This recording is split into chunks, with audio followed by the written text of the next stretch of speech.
Welcome back to another episode of the Operators Pod. We've got a good show for you today. It's Mike, Sean, and myself, and we're talking about global trade, and we're talking about how we as operators of consumer brands are navigating this weird sort of landscape that we're all dealing with right now. We actually, if you want to stick around to the end of this episode, we talk about how retailers are thinking about this. And I think if you're an omni-channel brand, this is a particularly good episode. If you manufacture overseas, this is a good episode. It's wide-ranging, this conversation, so I hope you enjoy it. Before we dig in, you guys know this, but this show is supported by 5 great companies, sponsors that we actually all use as operators. I'll talk about that more in a minute, but you just have to shout out to Fulfill, Northbeam, Ceres Analytics, Rich Panel, and Postscript.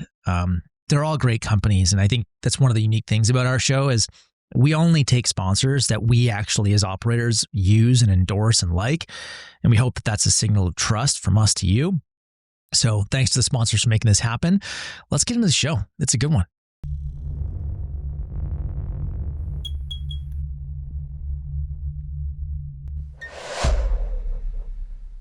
All right, Freddie, you just got acquired for $85 billion.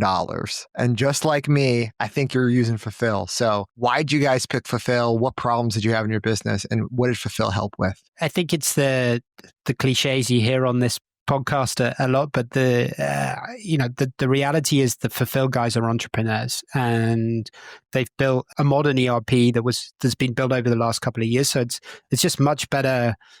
Again, I'm not super close in the detail, but the team suggests that it's just much better set up, much easier to navigate, and clearly built by entrepreneurs and people who understand the problems that businesses like us face. And I think we were on a more legacy ERP before, and we had so many issues. The account managers weren't technical, and so you're going through a lot of bullshit and a lot of pain. And generally, the Fulfill guys, it's a different level, and it's been a great platform for us. Look, they're the best ERP option out there.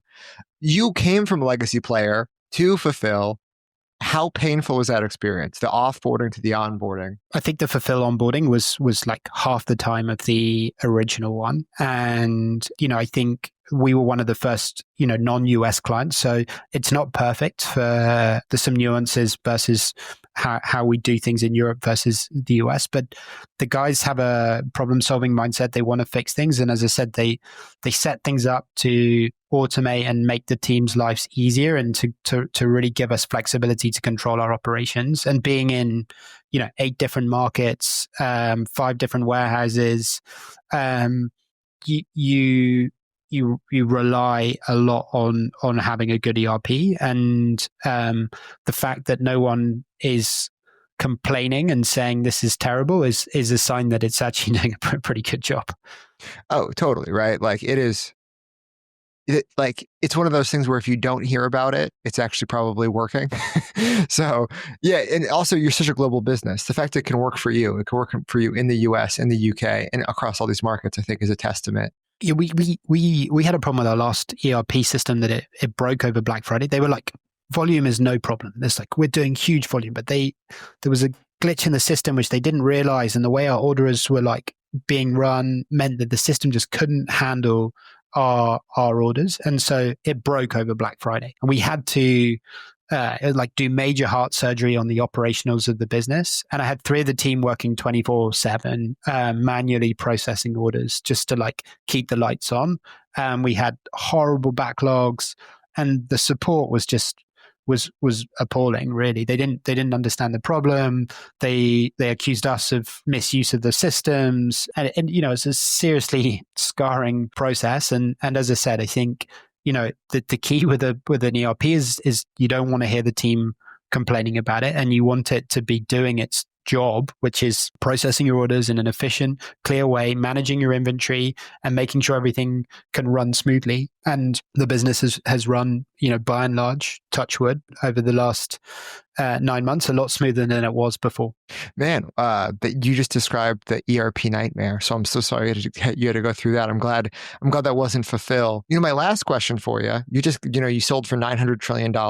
Would you be able to sell the business without an ERP, or like it was mission critical, you couldn't get to where you are? I think with our complexity of different warehouses, different countries, and the level of scrutiny that you're going to come under in a diligence process, you need to do you have to have an ERP. I think there's no other way around it. I think hats off to people. All entrepreneurs should push things that slow you down and add administrative burden and increase your SaaS bill. You should try and avoid those as long as possible. But I think at the couple of markets, 30 million plus, there's a time when you have to grow up. And probably one of the biggest mistakes we've made over the years is we don't accept that we need to grow up. And so we're chasing our tails and hacking everything. And I think, we're finally in a good place. We're settled. We're working well with the Fulfilled team. There's still stuff they can improve, and they're receptive to that. And that really hopefully sets us up for kind of long-term success until, they want us to onboard on their ERP. And then, that's going to be a whole fun story. But no, we're sticking with Fulfill for now. And we're really happy and big proponents of them. Dude, and it could go the other way. Unilever could move completely to Fulfill. So if you want to be like Ridge, like Wild, like soon to be Unilever, if you want to be sold for $10 quadrillion. Yeah, if you want to make 10 billion, this is what you got to do. That's how you become successful like me. It's all about your ERP. Yeah. You heard it here from Freddie. He's moving to Dubai. He's avoiding his taxes. He's a $10 billion quadrillionaire, and he loves Fulfill. So thank you for being here. I had a dream I got fired. It's funny you mentioned that. 2 nights ago. I don't know what it was. I woke up. I'm like, that felt weirdly good. Well, seeing as how the majority, I have more shares than anybody else. I guess I would have to fire myself to be fired, which is possible. It is. Yeah. Shareholder Mike's like, you're just not cutting it as a CEO. CEO Mike, you're out. Dude, that's everybody's dream at some point to fire yourself. For sure. The morning after I sold the last company, I walked into my office, and the deal was there was no earn-out, there was no nothing. But that morning I walked in, the money hit the bank the previous night. We did all the closing ceremony shit. I walked in, and the guy that was running the company shook my hand, and he was like, "You're fired. Dude. You can go home, man." I got on a plane, and I made it back in time for Halloween. So it's a nice feeling. One of the things that really has surprised me about life, and I'd love to hear if this has been you guys' experience, is that when you leave things, when you close chapters, it's always pretty unceremonious, and it kind of almost always goes out with a whimper and not a bang, which it kind of surprised me. I don't know why, but you would think I've been doing this job for years and now I'm transitioning and it's going to be this big deal. And it's kind of like, it just doesn't go that way at all. Well, I was going to ask Matt. Yeah, Matt, did you have depression after? You just walked away from a company, you have to move cities. Did you have depression? No. But I think I had so much distraction in that I had already invested in Pila, and I was kind of going from one company to just running another one. So I didn't do the recommended gap of 6 months to 18 months. I think in hindsight, I should have done that. And I bet you it would have been harder had I done that. But I just distracted myself with a really fast growing company.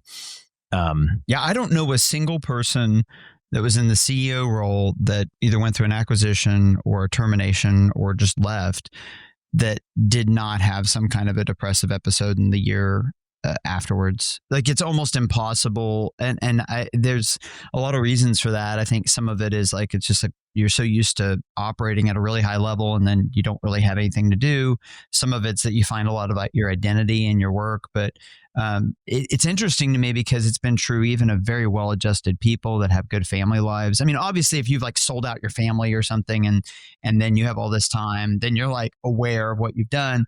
But I think even for great, well-adjusted people, they really struggle with it. And so it's kind of the dark side that doesn't get talked about much.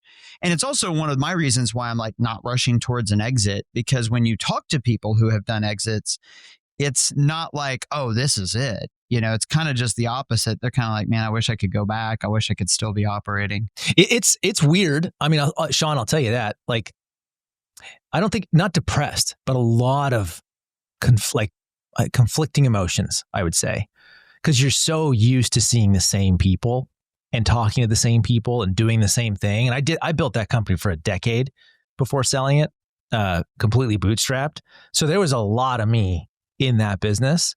Yeah, I think the other thing too, Mike, is that exit, like by the time we got to exit, we were already we were a very profitable company, right? So like we had taken distributions out of the business for 8 years out of the 10. Right. So we you got to exit. cash poor. No, I got to exit. And I kind of I got home out here to the British Columbia from Toronto. Like nothing changed. Like absolutely nothing in my life changed. I was still buying the same shit. Like I have a life tip around this. And I think that this is one of, so like, I remember when my wife and I first got married, we didn't have any money. There's this one Christmas lead up to Christmas where we were shopping at Walmart and she wanted to buy this $20 tree skirt. And I was like, I'm really sorry. We just can't afford it. And then when she wasn't looking, I put it in the basket and I bought it. And it like meant a lot to her that I bought this $20 tree skirt, which is kind of funny in retrospect. But, you know, early on in marriage, it's like, okay, tell me what you want for your birthday so I can save up. Maybe I can afford it. And then you get to a certain level of wealth and it's just like, you know, I want it, I buy it kind of mentality. I think that it's a really healthy habit to stay in where even if you can, you just say, I'm not going to buy X or I'm not going to do X until I accomplish X. So it's like, hey, maybe you can afford that Hawaii vacation right now, but saying, I'm not going to take it until we get to this milestone or until I achieve this thing, because it allows you to keep that feedback loop of I set a goal, I accomplished a goal, there's a reward. When that loop goes away, it's harder to motivate yourself. And I think things get kind of jumbled up in your mind. Yeah. Delayed gratification. Yeah. And I want to go back to Matt's point that the exit didn't change his life materially because he already had distributions along the way. And that's just good business advice. Like I say this, rush to your first million, like rush to whatever your like comfortable number is, because it will protect you in the future. This isn't us being like, oh no, it's better if you have more money, because if he didn't already have some amount of, you know, nest egg to protect him, the person who bought him could fuck him over. And you see this with venture deals every single time, where people take deals where they basically sell their entire company for secondaries. They're like, I get $5 million now and like, I have no money, so I need this. I've been working 6 years, making 50 grand a year or whatever. And that's when you have people who do horrible, horrible things or make horrible decisions. So just to protect yourself, the easiest thing to do is like, even if you have to bring on investors, even if you have to grow way slower, just like be able to take a distribution where you have some amount of money sitting in a high yield savings account where you can then make the decisions you need. Well, and I think there's two reasons for that. I mean, one of the things that's funny is Finance 101. You get in there and they talk about risk reward and they talk about the time value of money. And the time value of money thing really matters. That $1 million today is very different than $2 million 5 years from now, because you can't go back in time and it's like, I can't go back in time and take a vacation with my 13-year-old son today, 5 years from now. It doesn't matter if I can do it 5 times as big. He won't be 13. He'll be 18. And maybe he doesn't, maybe he's in college. So like the time value piece of that, Sean, is like, there really is like a bird in the hand today is worth, 5 birds in the hand, maybe 5 years from now. But another reason why I think it's really important is that when you're operating a business, especially when you have significant equity in the business, like all of us do, is that your personal balance sheet and the company's balance sheet are more intertwined than you would think. So like there could come a time where the company needs you to contribute capital, right? Like that could potentially happen. Or like right now, this is actually something I was thinking about yesterday. It's very germane to this trade war. Everybody I think is looking at their pricing models right now and saying, well, we're going to have to change something with our pricing model. And I've seen from my team a variety of proposals, and some of them are quite extreme. Like retails go up 35%, because, hey, that's not that bad. Well, I mean, 35, 50%. I've seen numbers where I'm like, well, that's just not a non-starter. But the thing that has been impressed upon me as I've looked at all these different proposals is that this is a situation where the longer you can wait to make a decision, the better decision you're likely to make, because we literally have information flowing in on almost an hourly basis. It could be that tomorrow we strike a trade deal. It could be tomorrow Trump pauses all the tariffs. Like we just don't know what's happening. And so every additional day that you can wait to make a decision that has long-term implications, the better off you are. How do you put yourself in a position where you can be patient and where you can gather information? You have a strong balance sheet. And the fact that I have a strong balance sheet and that my company has a strong, my personal balance sheet is strong and the company's balance sheet is strong, allows us to be patient. It's like, hey, we can wait this out. We can be the last person in our industry to move and make the smartest move because we've been conservative. So like you said, Sean, some of that is I'm not like, well, I need the money. I need my distributions. I got to have my distribution next month because I hired a skipper for my yacht and he's got to be paid. Right. And so anyway, I think it's great advice. My brother gave me that advice about 7 years into Simple Modern. He's like, you're not keeping enough on your personal balance sheet, and it impacts the way you run a business more than you think. Well, yeah, I've just, in the last boom cycle, so in 2021, 2022, I had a friend who got an offer and he started spending the money in his head, right? Like we see that happen all the time. He's like, I'm going to get 20 million. Maybe I'll get 40 million. I could really use the $12 million house, the whole thing. And then once you start spending the money in your head, like you'll do whatever to protect that money. You're like, that's my money, even though there's no deal. The wire hasn't happened, and that's when you see people sell their businesses like way under or get horrible terms because they've already spent the money in their head. So if you have a little bit of money, you can be protected from that, right? If you're already living within your means and you're happy doing that, and then like I bet our audience it needs a breakdown of a capital call. Like, yeah, no, it's funny. I don't think we've ever talked about it on this show. Let's talk about what a capital call is. Sometimes your business doesn't have enough money to operate, and people think owning equity in a business is all upside, but there's downside risk as well, right? Like if you're the shareholder, sometimes you have to put your own money into the business. And we've had to do that. There was a time in 2018 where we had to put every single dollar we've ever had back into the company to get us out of a hole, right? We have no investors, we're bootstrapped. So all the money we thought we got paid out, we're like, never mind, put that back into the business. Yeah, it happens. And it's not always negative. Sometimes it's like, let's say, there's a really great growth opportunity. It's going to need an investment of $5 million or $2 million or whatever, but we think we can, really maximize this. And our options are go get external investors and be diluted, or personally invest the money and not be diluted. And hey, we think this is a great opportunity. I want to personally put my money at play. So sometimes it's this like, hey, a gun's to your head. If you don't infuse liquidity in the business, it could go under. Sometimes it's just, I don't want to be diluted. This thing needs more cash and I don't want to be diluted. But either way, I think you're right, Sean. I think most people, when they start a business, they think, well, money only flows one way after the very beginning. Maybe I put money in the very beginning, but then money just comes out to me. And if you've been through enough business cycles, you know that that's just not the case. And this is, again, why your personal balance sheet matters. Do you have the kind of personal balance sheet that if your business needed liquidity to survive for a year or had a really great investment opportunity, that you would be able to reinsert liquidity into your business? One example from Simple Modern, really early on, this is 2017, I sold this massive program to Sam's Club. They bought, I think, almost $10 million worth of stuff. And we had sold very little at the time when they bought this. And I should have known, I should have basically told them, don't buy this much. But, it's hard to turn down a purchase order for that much. So sure enough, we ship all this product to them and it's just way too much product and they're like, we're going to have to do just crazy markdowns. We're going to have to give this stuff away if we keep all this product. And we bought back $1 million worth of product from them. We had shipped it to them. They had paid us for it. We sent them $1 million and they sent it all back. We didn't have any idea what we were going to do with it. But it was a great example of money that I thought was ours and I thought was going to be distributed.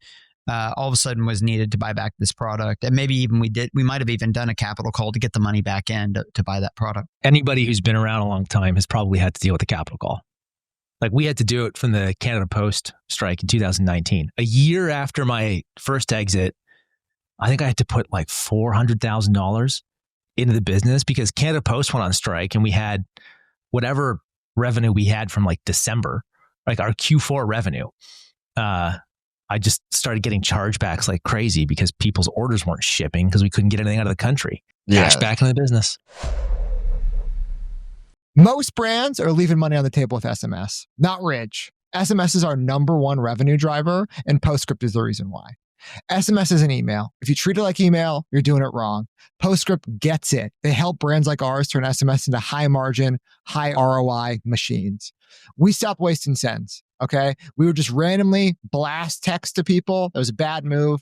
PostScript dialed in our automations and subscriber LTV tracking. Then they brought us more subscribers, and more subscribers equals more cash. List growth isn't about getting numbers up. It's getting buyers in. Then they have AI-powered SMS. Instant conversions. They call it infinity testing, one of the coolest names in all of SaaS. We use it every time we send an SMS out. PostScript auto-optimizes for profit, and we're not getting fined. One SMS compliance mistake is a lawsuit. So PostScript is building for the modern industry to take into account all these ever-changing laws. The bottom line is brands are winning at SMS via PostScript. The results for 2024, Ridge had 1 million opt-ins, okay? We had 500,000 new subs, and we drove, I'm going to tell you guys, over $40 million in SMS revenue, and it's a 100% increase year over year. The ROI is insane, 100x plus ROI on SMS for Ridge. So if you want to try SMS like the pros, like Ridge, check out PostScript today. Thank you guys for being here. We got some breaking news, guys.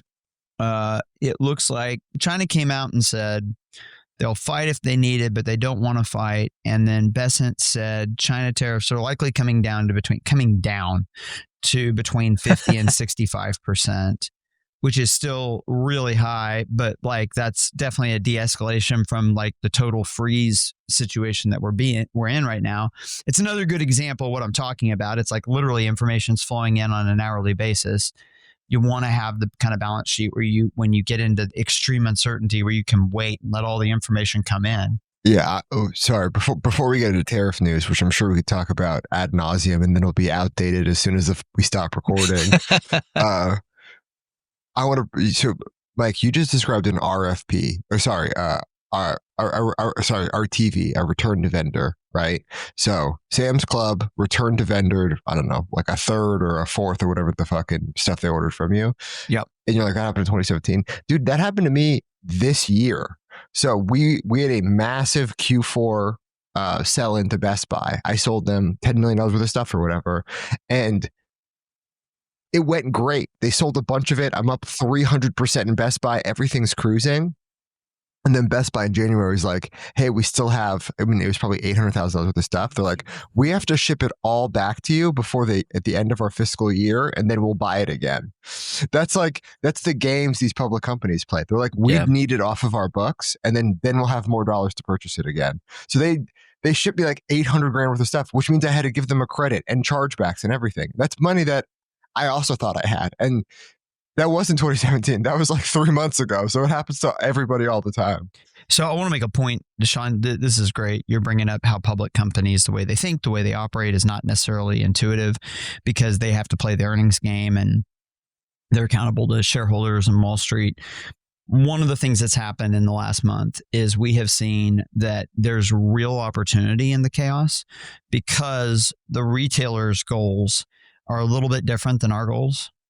And so Dan Rose, who he pioneered like basically the Kindle at Amazon, and then he was head of partnerships at Facebook, and he has some pretty good content on Twitter. But maybe this was a podcast I heard him on. Favorite thing I've heard him say is that when you think about negotiating, and most people like frame it in this way in their mind.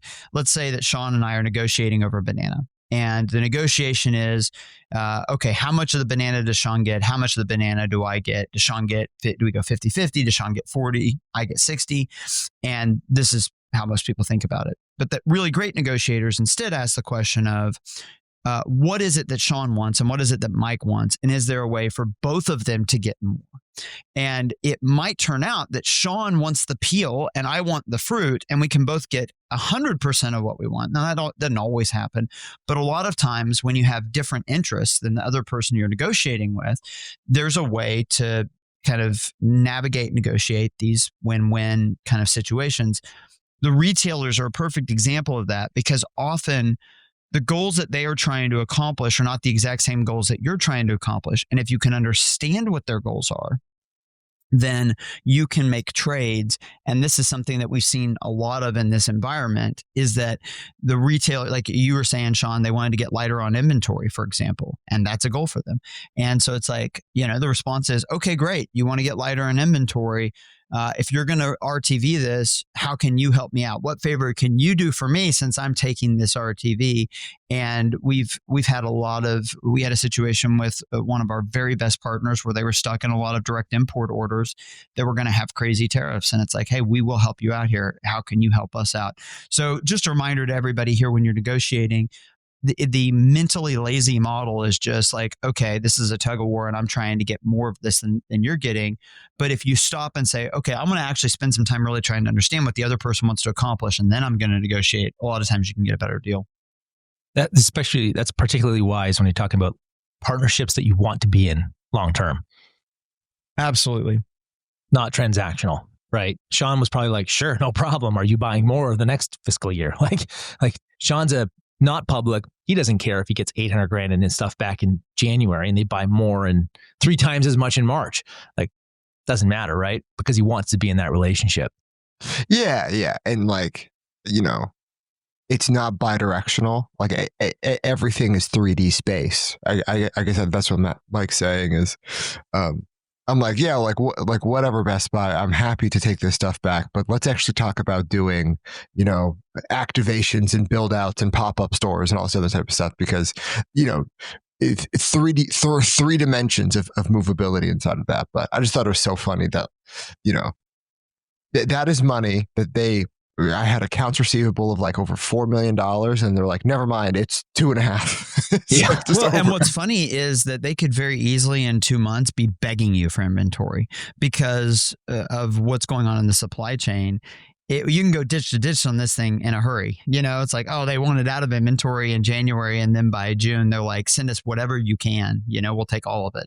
Yeah. I mean, look, and this isn't the wholesale operators, but I think that is more likely with somebody like a Best Buy, just because the way they hold inventory, like, a Walmart or a Target, like a Costco, they're so good on inventory turns, where Best Buy, dude, they try to hold 2 of every computer, like that. So it's like way lower inventory burdens, right? And way quick. Like, it's not uncommon for them to turn a whole store in a 2-week period, right? Just because they buy 1 of every game. You know what I mean? Like, and that's still like their bread and butter. So I think they could be more exposed. Well, one thing, I guess as we're transitioning towards the tariff stuff, one of the things that our team has identified as a kind of knock-on effect here is, if you've got a significant tariff burden, what that's going to lead to is the working capital required to carry inventory just goes up, and everybody in the supply chain is just going to carry less inventory. So, like, let's just say, for example, I'm used to carrying $1 million worth of inventory. And now the government says, well, there's a 50% tariff on that. Well, that million is now $1.5 million. And that ripples all the way through the supply chain. That's true of everybody who touches that inventory, me, Walmart, whoever. And so either I've got to inject working capital, like we're talking about, some kind of a capital call, or I have to say, well, I've got to be even more efficient with the $1 million I have to spend on inventory. I'm going to have less units on hand. I'm going to have lower weeks of cover. I'm going to have more out of stocks. So this is going to be a real way that this ripples through, is that if these tariffs, especially the Chinese tariffs, come in the 40 or 50% range, that tax basically increases everybody's working capital, and supply chain management is going to become much more critical. And, kind of planning, weeks of cover, all that stuff is going to be a big deal. Yeah. Okay. We can go tariff situation. Matt, you're the most protected, so we'll start with you. How's life, dude? How's life in the Big Easy? Well, in the case business, life is pretty good. Almost all of my competition is probably in Mike's sort of similar to scenario that Mike has, right? Like high volume. There's more margin in case than there is in drinkware. So like they can definitely absorb some, but what I am hearing is a lot of very difficult conversations between brands and retailers right now, like a lot. I'm the only one showing up saying like, the price is the price. We're good. How much do you want? The Lomi business, dude, that's a lot harder. Like I have PCBAs and sensors, like we have chips, we've molded parts, steel, like whatever tariff is out there right now on China, I'm pretty sure I get it from every angle on that product. Like, and there's no way around it with you. Your Lomi's a good example of a product that hypothetically could be manufactured in a country other than China given enough time, but not in the next 18 months. No, I need time. So like the one saving grace that we have is we own a factory in Canada in Pila Case. So like I have employees, we have equipment, we have a lot of infrastructure to make things. So I do think that what we're exploring is the option of actually manufacturing, like final manufacturing of a Lomi here. But there are still things that like we're going to have to import from China that I'm going to pay something on. So like right now, dude, I'm like everybody else. I think in this business, it's just about mitigation and patience, so like my call is like, I would rather just slow roll the year and ship less units and make less money than make a move that is going to turn into a forced error. Right. I think that's like my guiding principle for the team right now is like no forced errors. Like we have decent balance sheet. We're in a good position. We have a business unit that's doing well. It's generating cash. Do you mean unforced errors? Is that what you're meaning? Sorry. Yeah. Like no unforced errors. Yeah. Yeah. So I think, Sean, I feel like it's tale of two worlds, man. It depends which office I go into in this place right now. Yeah. Like somebody's partying and somebody's crying. Yeah. It's kind of like standing on a canoe where, you don't know which side to run to, right? And like you could be right, or you could tip the whole fucking thing over and you're in the water. So I like Mike said this, Matt, I think this is what you're saying. It's best to sit in the damn middle of the canoe and just wait to go over the rapids. And I think that's what this whole situation is. But dude, if I was running Pila Case, this is a great year to fucking make that thing do $300 million, right? You go to Verizon, you go to everybody and be like, I'll guarantee you any case at the lowest possible price. Let's go. That's my head is in how do I take an obscene amount of share simply because of supply chain. Now, we were already having a lot of these conversations. Like I've been chatting with you guys about that. Like, about a year ago, large retailers, like I won't say which ones, but basically all of them, started figuring out what we were doing for our D2C business and what our balance sheet looked like at an inventory level. And it basically like, I don't have any. And that became really attractive even before the tariff nonsense started. So like we were pretty deep down this path with a few of them. Now what's tricky, dude, is like they all called in the last 2 weeks, all of them, like all of the retailers. And then I had 2 competitive case companies reach out to see if we could make their product for them. Mm-hmm. So it's clearly everybody's kind of looking at this right now, starting to think like, when does this go away? And what does away even mean? Yeah, dude, this could be a 4-year 10xing period for you. Like, I mean, if you have the bandwidth, like to just be the de facto case manufacturer in North America, like if you set up made in America phone cases and you go to Walmart, I mean, I'm not being hyperbolic. It's probably $100 million PO, right? They're like, yeah, awesome. We'll put you in all the stores, like, because that's what the OtterBoxes of the world are doing in a Walmart. Yeah, it's a huge category. I think it's a huge category. It's oddly been shrinking with phone, like because Phones sales are getting better. Phones are getting better. They last longer. So like there's been shrinkage in the category. So you're not, what we haven't had is what Mike has had, which is like, there's no category tailwinds here. Mm-hmm. So you're competing for share, but it's share of a $20 billion category. So like, it's not unreasonable to do a meaningful business here. I think we're looking at it like there's a ton of opportunity. So how do we do this intelligently? Now, the problem with owned manufacturing, and I saw Maytab tweet something about this, like until you've done it, you don't know how hard this is. I mean, it's years. That's the advantage you have is it's like, even if you're like, I'm going to do it, I've got millions of dollars. It's like, okay, well, you're starting your tuition paying right now. And like it's going to last years. This is it. Like a good example is like, if you want injection molding machines, which is what we use, like you need to convince my supplier that you're now more important than I am. For I've sure. been buying machines from Do you him know forever. what the demand for injection machines is going to be over the next year? Like even if the tariffs come down on China, there's going to be a lot of investment in like the machines. Even if you're like, hey, the world's going to be totally reshaped, China's not going to be as dominant a manufacturer. Well, we don't have the machines in the Indias and in the Vietnams and in the US and all these other places. And so either you're going to buy machines from China that are used machines, or you're going to make new ones. But like, there's not an infinite supply of injection molding machines being made. Yeah. Yes. And then like the staffing and who fixes them and how do you run these things? And there's a lot of nuance to it. And it takes time. Well, Matt, that's the biggest challenge that I don't think people understand is that for a factory to turn a profit, the lines need to be on all the time. Yes. But for the lines to be on all the time, you need demand to keep the lines up. And for a line to be efficient, it has to make the same thing. So you need constant, consistent demand for the exact same thing that doesn't go away. And that is like impossible. It's almost impossible. Like, because there's so few people on earth that have the kind of sell through and velocity that's possible. Like for us, this is what we've run into with our plastic water bottles. It's like, we could sell, whatever, 500,000, 1 million, 1.5 million plastic water bottles. But it's like, to make that plastic line profitable, we need that thing cranking 3 or 4 million. And you're like, and to your point, Sean, if there are 50 different SKUs, like some of them are Disney and some of them are 32 ounces and some of them are 14 ounces, you lose all your efficiency. Like it is very difficult to do.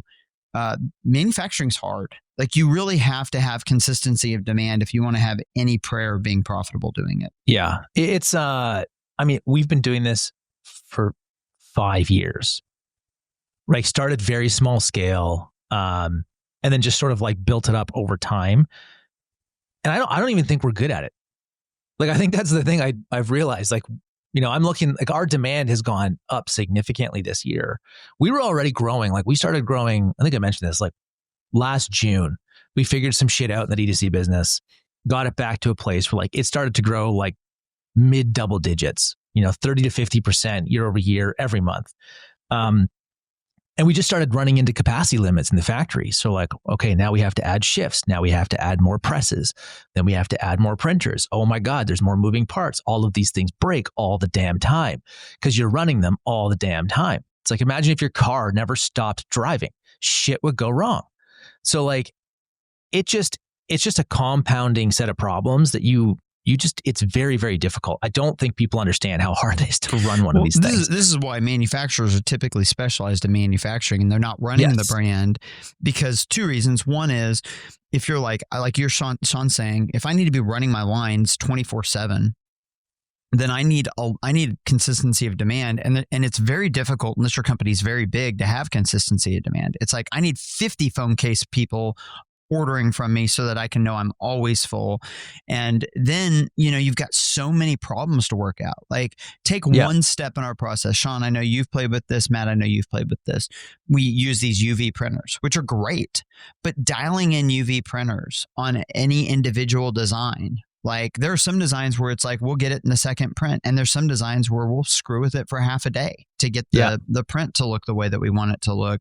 And there's like a billion settings And we originally bought American machines we bought an American machine. It was $200,000. And then we found out we could get this a better operating machine for $25,000 from China. So we bought some of those, but everything's in Chinese. So you're trying to dial in these designs with, a bunch of characters you don't understand. Anyway, it's just like when you get into and that's one step in the process, and it just gives you a feel of like how complicated it is. Yeah, we're actually considering putting a printer, like one of our printers, a smaller one, same printer, in our friggin' office just to speed the cycle time up, the delay between like the design team and marketing and what the finished product looks like. And does it actually look like we think it will when it comes out of the factory? And our factory is 8 miles away.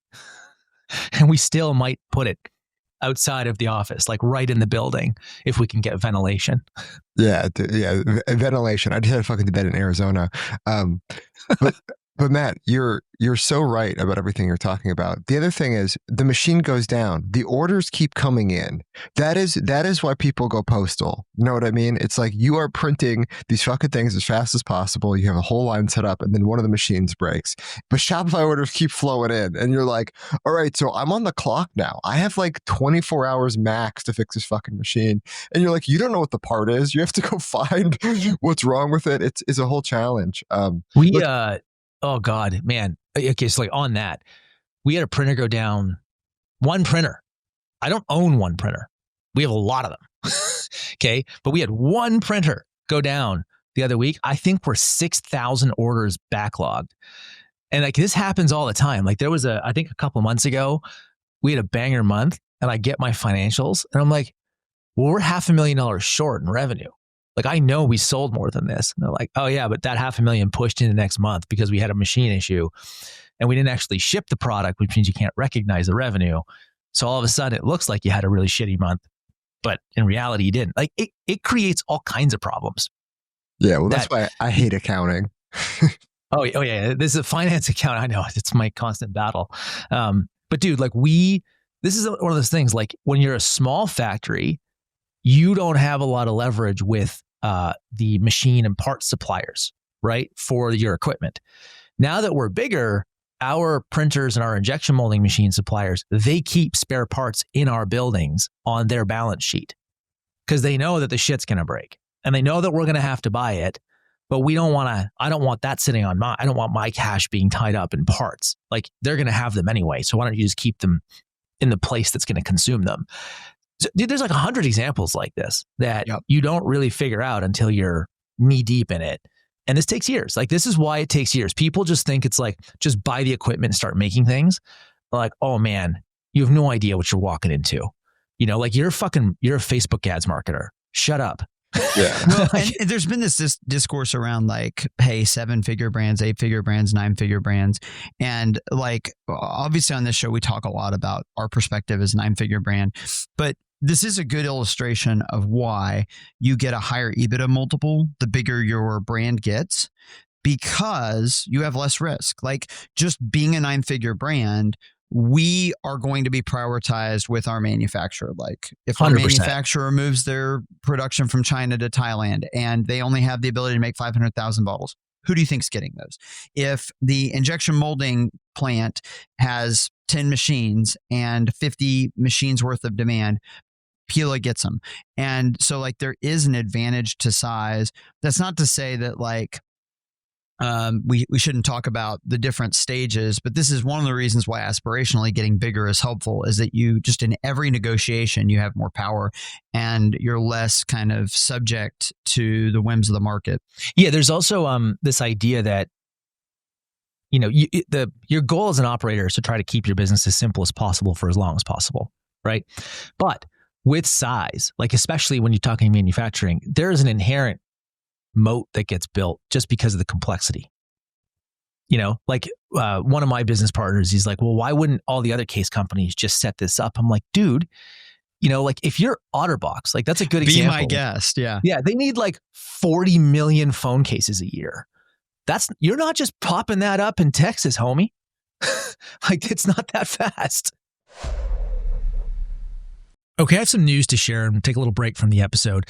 After Sean sort of started talking about Rich Panel, I actually moved Pillacase to Rich Panel about 4 months ago. And I wanted to share some stats with you on how this is going for us. Our customer service, our CSAT, is at an all-time high. Like we're at 90+% since moving. And you guys know this, like if you've listened to the show, I'm not a fan of Trustpilot. I think their SEO game is great, but I think the company is awful. I think they're extortionists.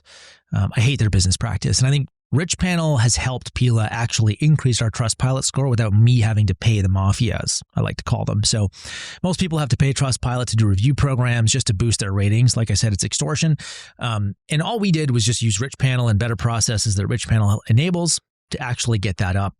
Our self-service rate is over 50%, which is amazing because that's more than 50% of our users actually use, like they self-service themselves, which is less work for us. And all of these improvements came at a great price. I think we saved 50% of our SaaS costs on customer service by moving to Rich Panel. So look, all this to say, they offer a 60-day money-back guarantee on any annual plan. This is a no-brainer. Because of this success, I'm moving my second brand, Lomi, to Rich Panel as well. As you know, on this show, we only take sponsorship dollars from people we use. So I think if you're looking to improve these things when it comes to customer experience, Rich Panel is an awesome option. I think most of us use this now. So go check it out. Thanks for listening. Let's get back to the show.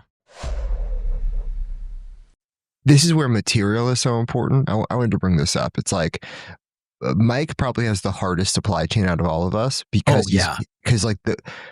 once they're set up to do the bottles, they can't do anything else. Where like machining out of metal, if they're not making wallets, they can make something else. So it's actually easier to get my thing started.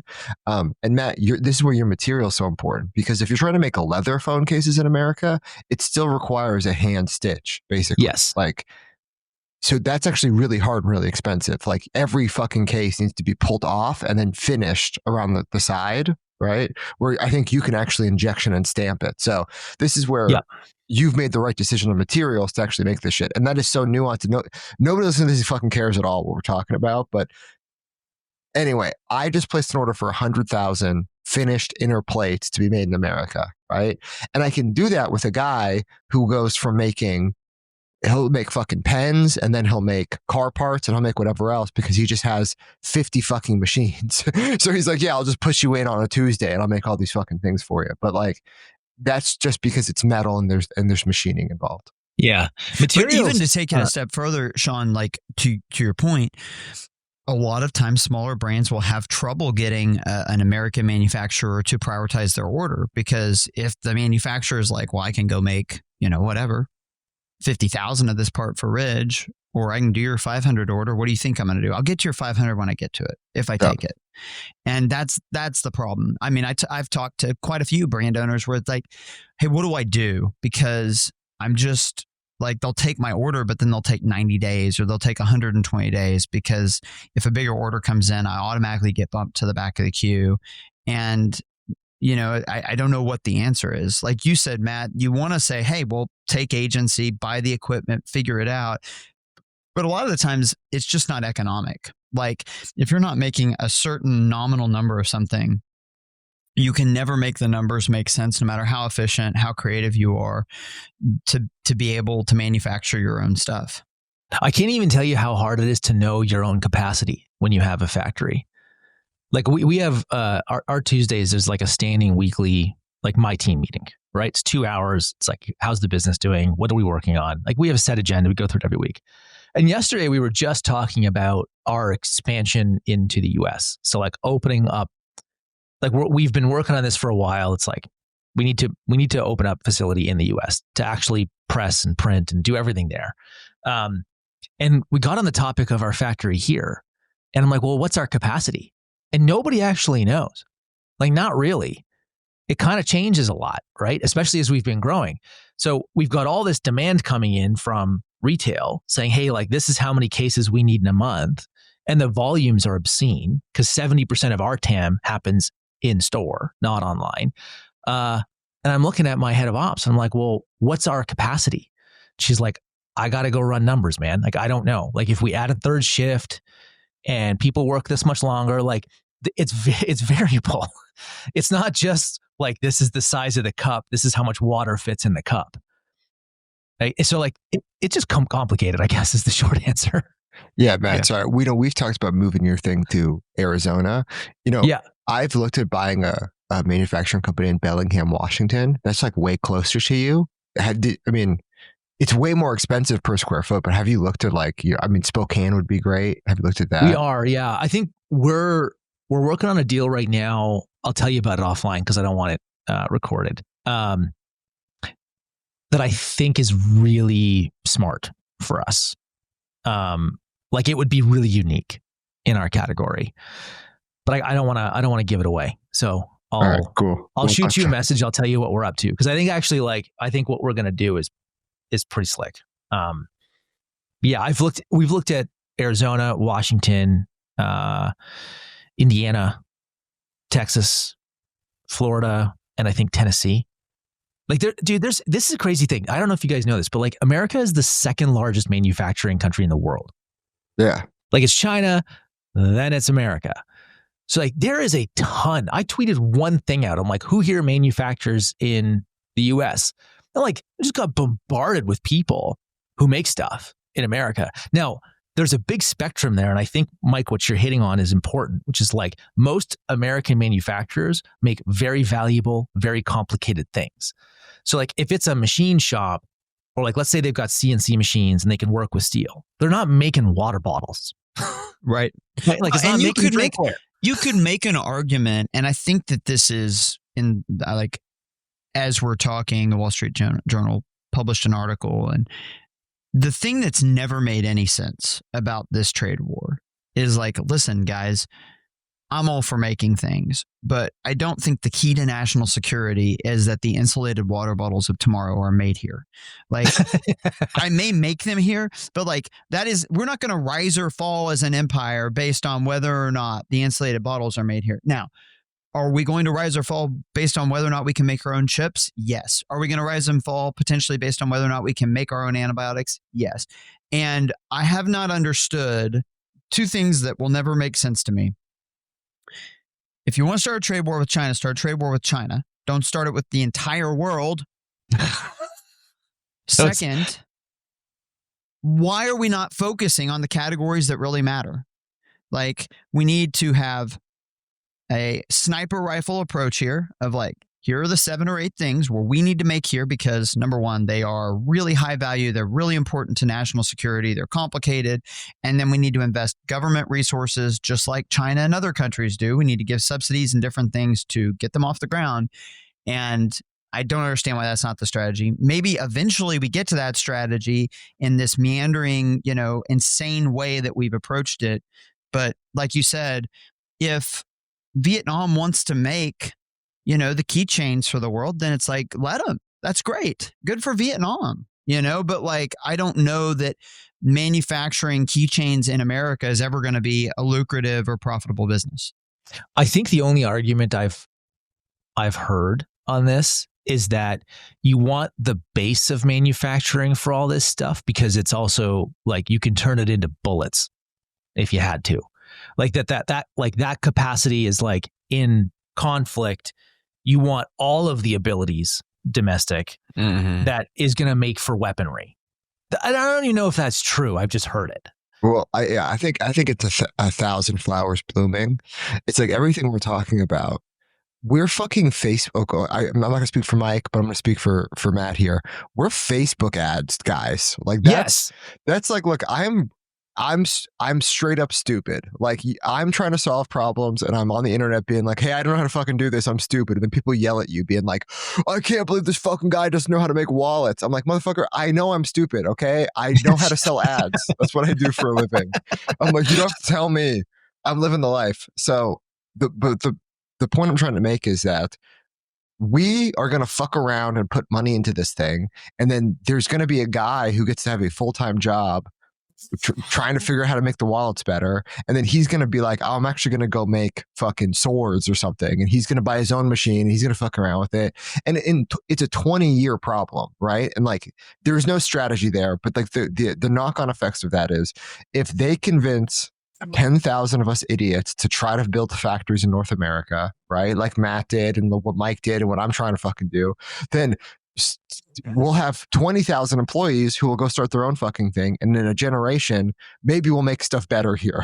But like, I do wish that it was a sniper rifle. I wish they would tell us what they want us to do and then reward us for that. But right now, it's just like, I'm literally picking fucking cotton out of my belly button, being like, yeah, I guess I'm going to figure this out. Dude, it's, I think the most frustrating, at least for me, is like, they're giving exemptions to the things that I think are more important to make in America. Like, why is electronics, like, you're giving exemptions to Apple? Well, because exactly for the exact reason, because that stuff can't move overnight. Like, if we can't make iPhones here, and so it's like, this always had to be a multi-year process. It just has to be.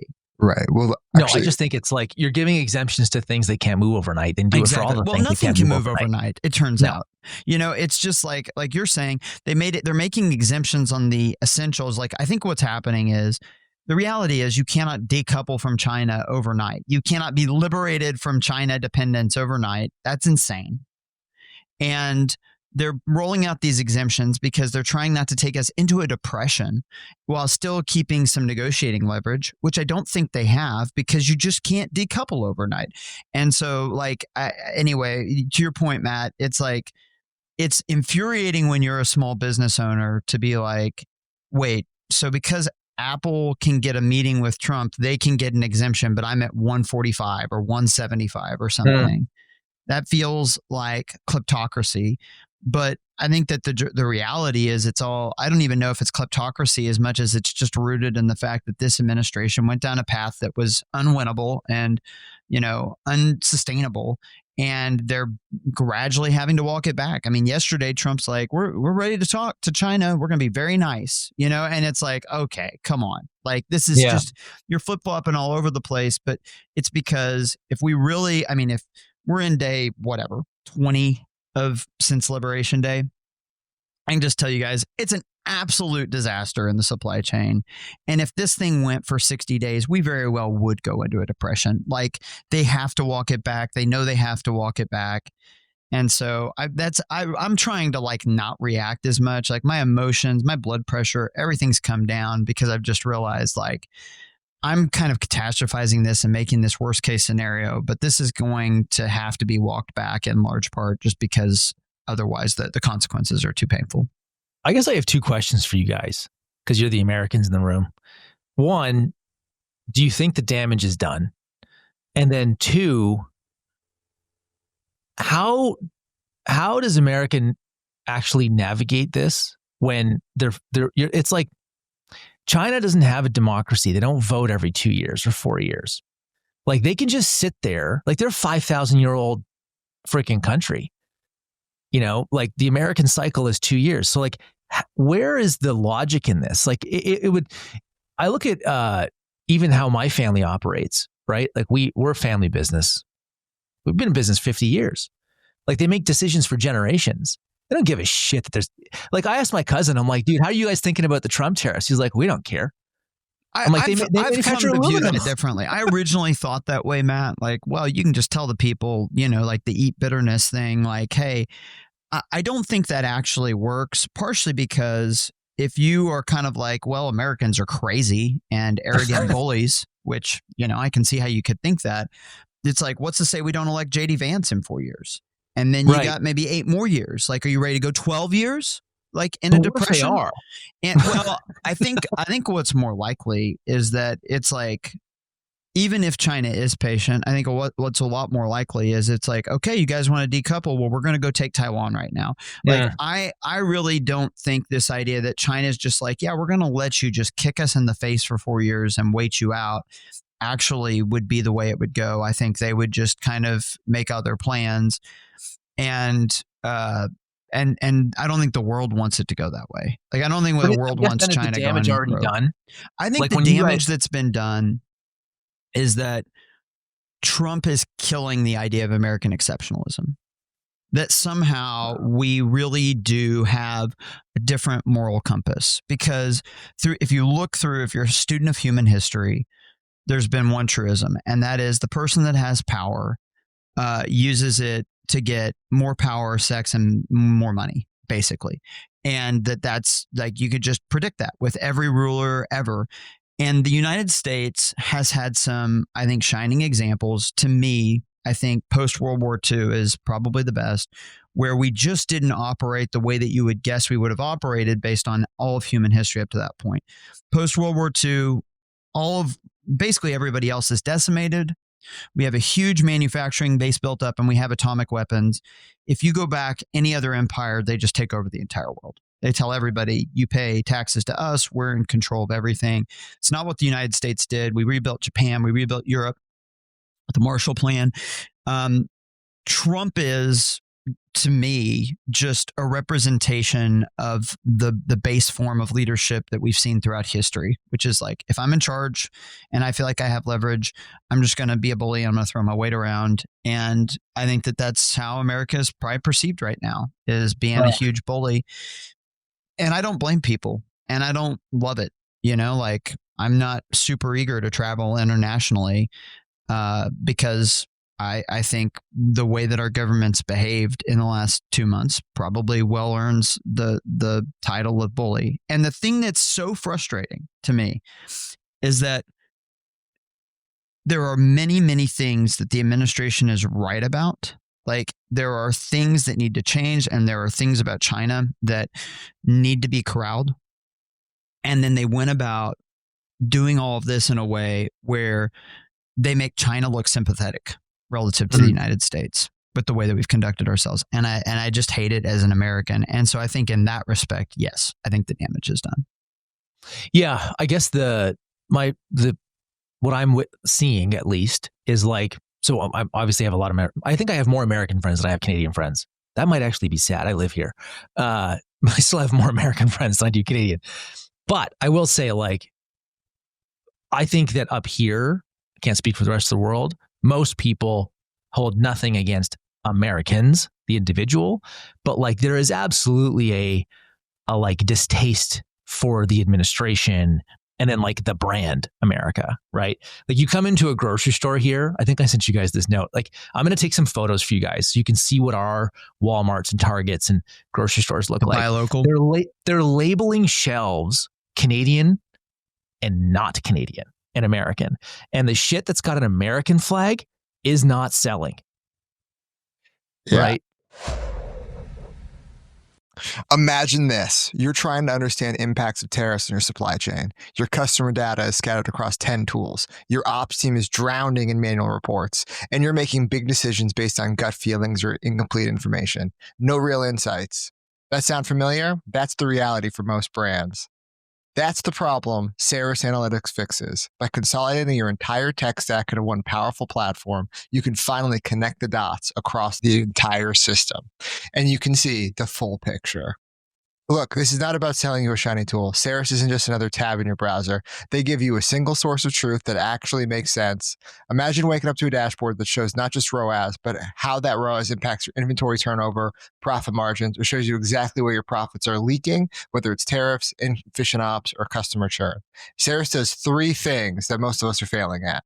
Number 1, operations that don't suck. If you try reconciling data warehouse information with your ad spend, it's difficult. Ceres Ops dashboards show you real-time inventory health, fulfillment cost, and which SKUs are about to leave you hanging during a TikTok virality moment. See your inventory bottlenecks, shipping delays, and supplier costs so you can act before problems blow up. Also, customer retention, that's not a mystery. Ceres' Customer 360 is a crystal ball showing you who's buying, who's ghosting, and who's about to become a VIP. You can enrich that with third-party data so you can personalize retention campaigns and boost your LTV. It's also tech stack therapy. Ceres consolidates 200 plus sources, Shopify, Amazon, Klaviyo, NetSuite, you name it, into one clean warehouse. No more arguing about which tool is right. Just cold hard numbers everyone from marketing to finance can trust. Now you get full transparency. Look, Ceres isn't magic. You don't just click a button and suddenly understand quantum physics, but here's what you do get. Out-of-the-box dashboards that actually work on day one. A managed data warehouse. Yes, you own it. That scales as you grow. They'll help you start simple, then layer in custom metrics as you level up.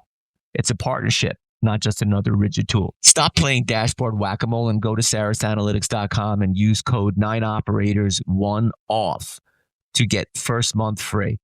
Honestly, I get reports from my team and I'm like, was that from Saras? And they're like, yeah. And I was like, wow, this project really worked. And this was my idea like a year and a half ago. I'm like, we need a data warehouse. We've got all this data. We're going to Shopify. We're going to Klaviyo. We're going to all these different services. And I'm like, it needs to be in one place because I don't have to have the patience to look around for it. And I'm getting these awesome dashboard reports right now. I'm stoked about it. I would just like to take, I guess I have a different view of the U.S.-China relations. And look, I'm not going to defend the administration or defend the choices or this rollout. It's obviously been sloppy, but like I've been popping off in chat about, I just think there's so much more nuance that Americans don't understand about the Chinese relationship. Like, yes. I just want to say this. I totally agree. And if Americans knew all of the crap going on behind the scenes, China would not be sympathetic, which is what makes me even more angry that we pursued this in such a way where China could seem sympathetic. Well, yeah, but like, look, it's a very American thing to have an enemy, right? Like we did it with Japan, we did it with the Soviet Union, we did it with Korea, we did it with Vietnam. Like we're like, oh my God, there's a big scary enemy, right? It's a very American thing. China is our number one export partner. Okay. So we import a bunch of shit from China. They import a bunch of shit from us. Like Matt said earlier, America's the world's second largest manufacturer.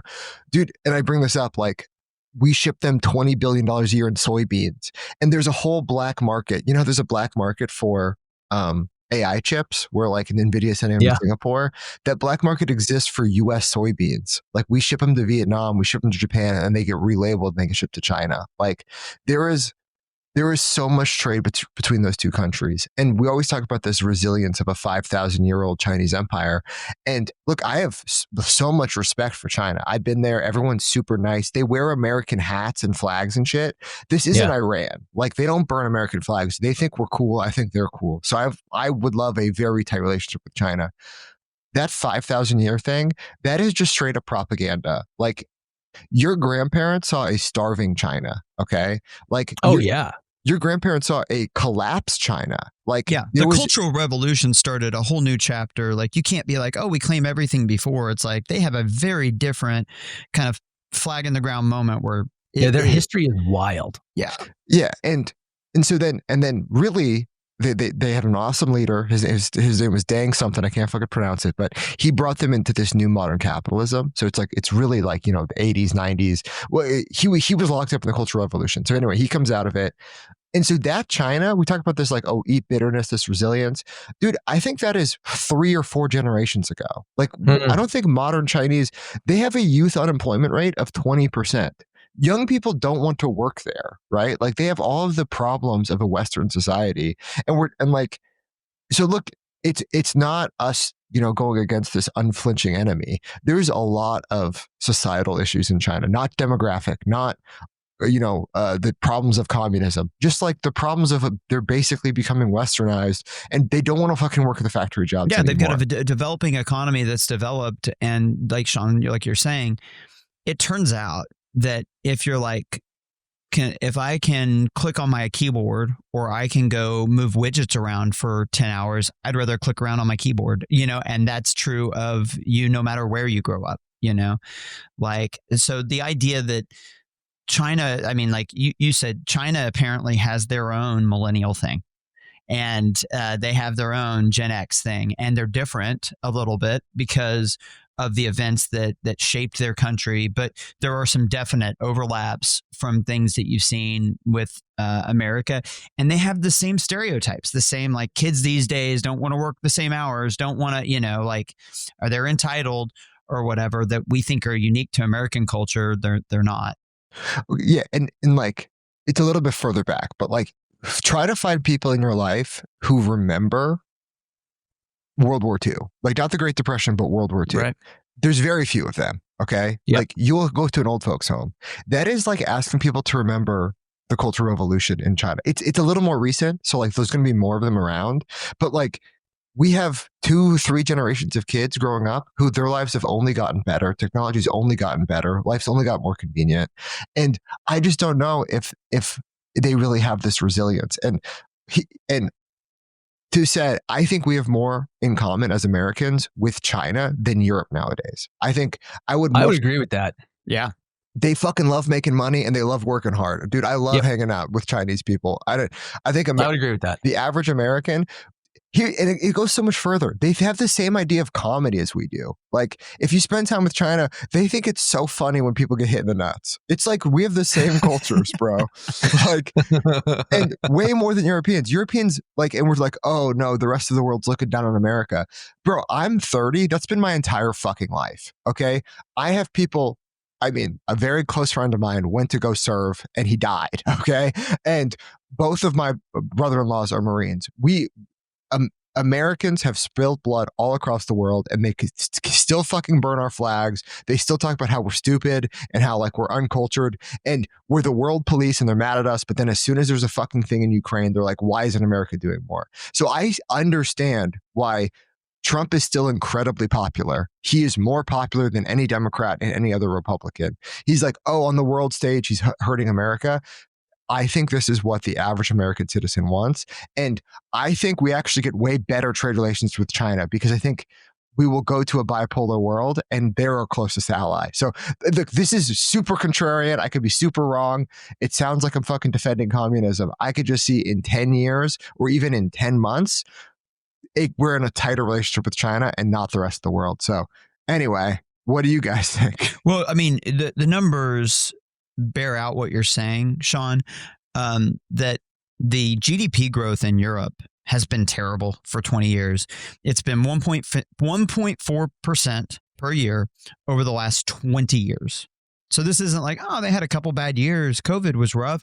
It's like 1.4% over 20 years. And I'm playing with ChatGPT, trying to understand how I could strip out tourism. I guarantee you it's negative. If you strip out tourism, Europe is like the fire that burned out and the coals are still warm, but like the fire's gone. And I think you're right. I think when it comes to innovation, they've done almost nothing in technology, and their approach to technology has been, we are going to put a bunch of BS fines on the actual technology innovators. You know, like this was one of Zuckerberg's big things he talked about, that basically since Europe doesn't have a tech industry, they figured out all of these kind of ways to regulatory tax Facebook and Google or whatever through, oh, this is a monopoly. Oh, you violated this law or whatever. And that the US government for a long time didn't really protect us. And so it was more or less like, since they couldn't build anything, they were just finding a way to freeload via taxation. I think you're right. Like, I admire the work ethic of China, and my friends in China, I think from like a, hey, let's make the world better. I'm more aligned with them, even than with a lot of Americans, right? I love the drive. I love the thought process. And I think what makes this tough, and probably what makes this whole situation frustrating, is that the governments are really antagonistic towards each other. And there's a lot of citizens and people that are just like, I want to build things. I want the future to be better. And because our governments are antagonistic towards each other, I think here we've got a very real possibility that the future is not better. The next 5 years aren't better than they were, simply because, I mean, I wrote an entire post on this, but like, the world is better when we have trade. Free trade, there is no debating this fact that free trade increases competition, increases quality, brings down prices, increases abundance, improves standard of living. All of these things happen from free trade. And I'm all for free and fair trade. But if you don't have free trade, we are going to take a step back. And this idea that the world always gets better, it doesn't necessarily have to be that way, like you're saying, Sean. And it won't be that way if we don't continue to facilitate trade and make sure that trade is possible. Okay, I'm going to let you talk, but Mike, that's so interesting to think about Europe stripped out of tourism, because all they do is complain about American and Chinese tourists. So it's like, okay, fuck it. I won't go anymore. Chinese, like, they've been yapping about Chinese tourists this whole time. And it's like, bro, fucking come to America, dude. And what you said, The average American doesn't like the government. It's like, that's why you get the cultural response that is Trump. Dude, the average Chinese person fucking hates the government too. You guys should look, and like, this is where like I wish more people would do more research into this. Chinese people don't pay taxes. They'll go to great lengths to cheat taxes. Okay. That is so American of them. it's like, and you should talk to your friends in China. Like, I think it's 2% of the country pays taxes. It's like, bro, they go hard. They're like, no, check this out. We're going to get these receipts. We're going to do this other fucking thing. And that's why everybody hates the fucking government. Everybody's just trying to make money. Everyone's so fucking apolitical. And like, yeah, maybe our countries don't like each other, but I really do think cash prevails, and we'll just come up with a solution. Now, why is this happening right now? Talk to Chinese people. They find it so disrespectful that they do not own Taiwan. And there's a long history there. And I bring this up all the time, but I think America will give Taiwan to China. And then people get mad at me and they're like, America doesn't own Taiwan. I'm like, then why doesn't China take it?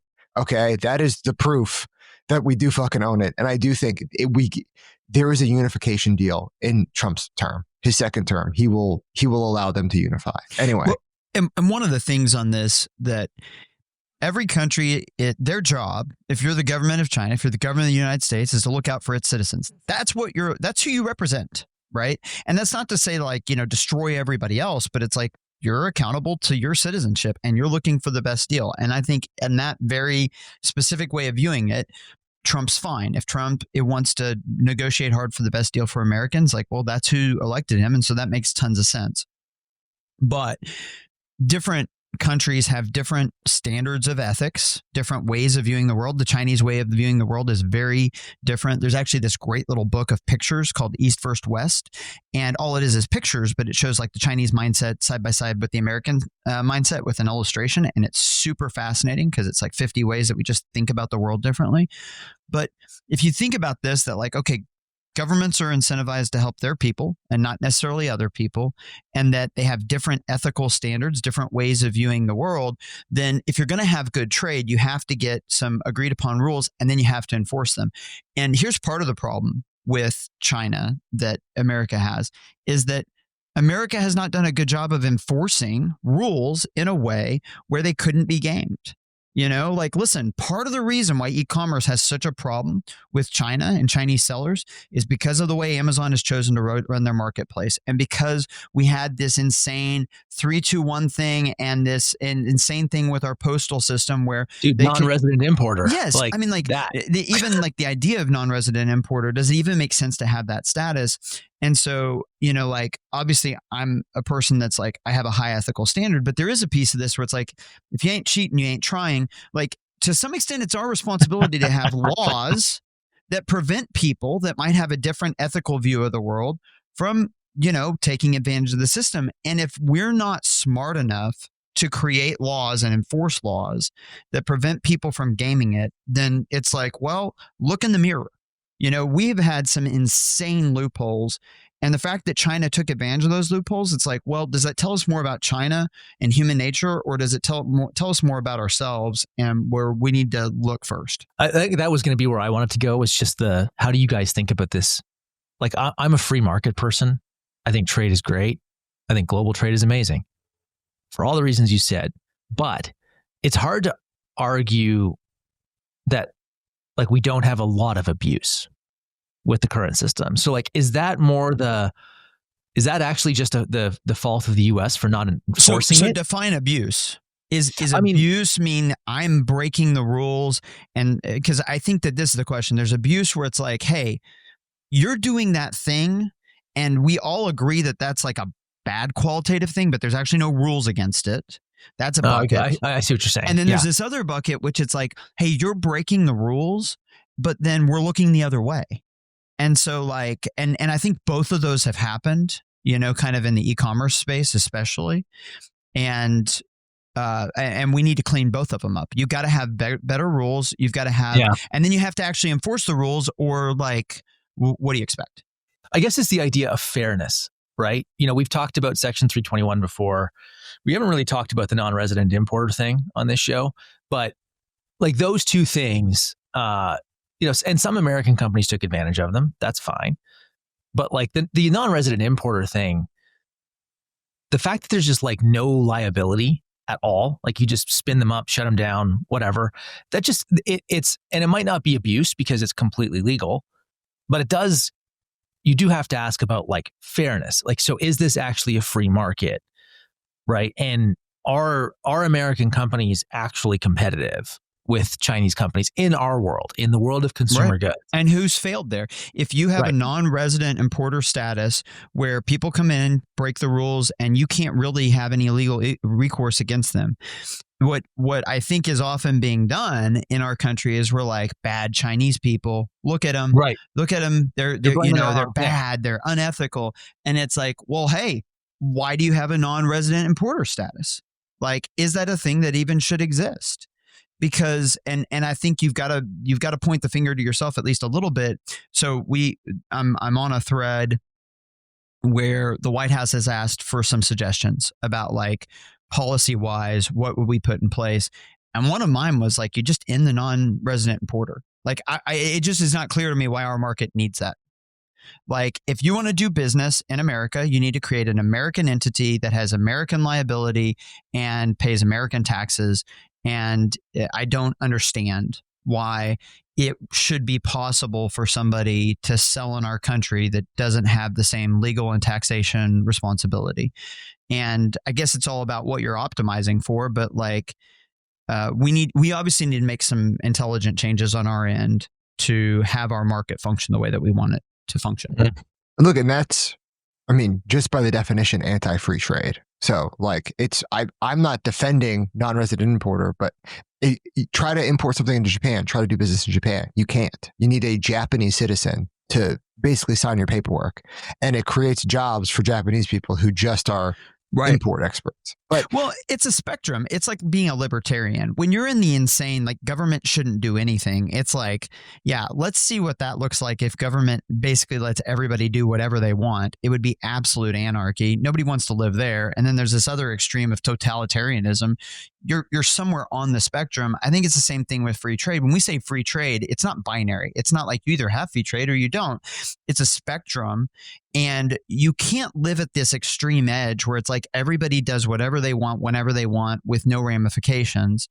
The countries have to do some things to protect themselves and to protect their citizens, who they represent. And there's ways where you can kind of maybe on that slider be at 70% free trade or 80% free trade with intelligent regulations.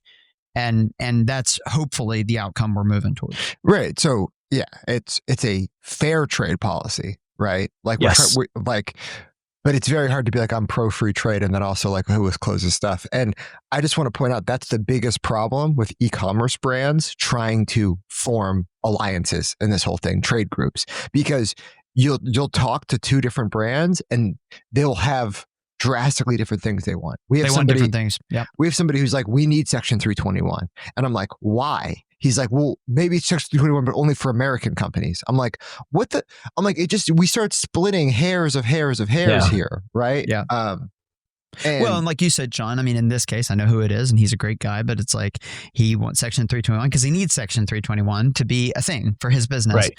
And not necessarily because, we've talked about this before, but motivated reasoning. We tend to see the world in the way that would be the most advantageous to us as we're currently situated. But I do think on some of these things, like there are some principles that we can draw out and say, in general, these are things like, it does not make sense for the U.S. Postal Service to subsidize packets being shipped from China at below market rates. That is not a thing that probably makes sense.